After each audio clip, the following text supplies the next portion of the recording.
Қайырлы күн достар, менің арнама қош келдіңіздер. Видеоны көрмес бұрын менің арнама тіркеліп, лайк басып, комментарий жазуды ұмытпаңыз. Видеоны соңына дейін көріңіз. Бүгін сіздермен тефтели дайындайтын боламыз. Бізге керекті заттар осылар. Ет тартқыштан өткізген етімізді, пиязымызды, жартылай піскен күрішімізді және жұмыртқамызды салып, бұрышымызды, тұзымызды да салып аламыз. Енді осыларды араластырамыз.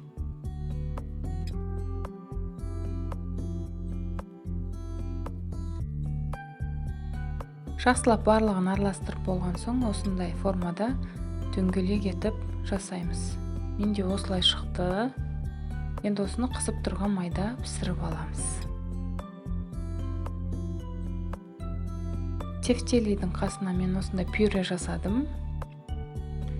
Қайнап тұрған суымызға осылай картоптарымызды салып аламыз.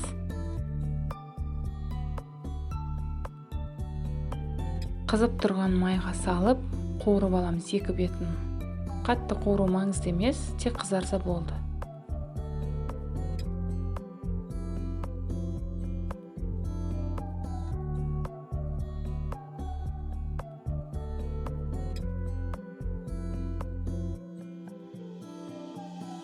Енді сорпасын дайындайтын боламыз. Жаңағы бір пиязымызды, үккіштен өткен сәбізімізді майға бір қуырып аламыз.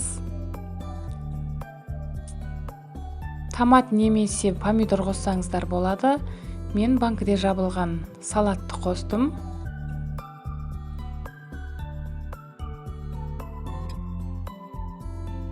Дәміне қарай тұз және бұрышымызды, өзіңіздің қалауыңыз бойынша приправаны да қоссаңыздар болады.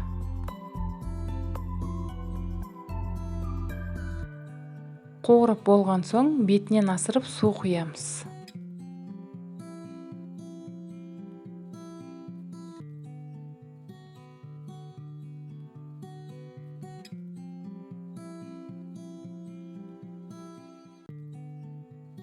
Ал пюреміз де дайын.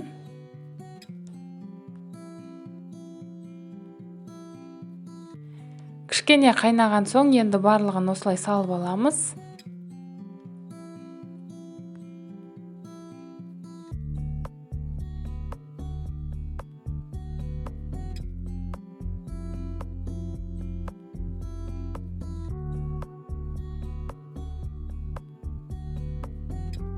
Енді бетін жауып піскенін күтеміз. Піскен соң дастарханға қоя берсеңіздер болады.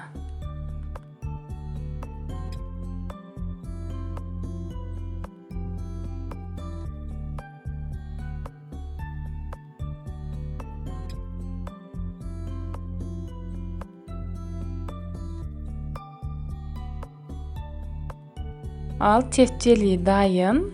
Сіздер де жасап көріңіздер. Өте дәмді тамақ. Видеоны соңына дейін көргендеріңіз үшін рахмет. Астарыңыз дәмді болсын. Сіздермен болған Айгерім Болысбек.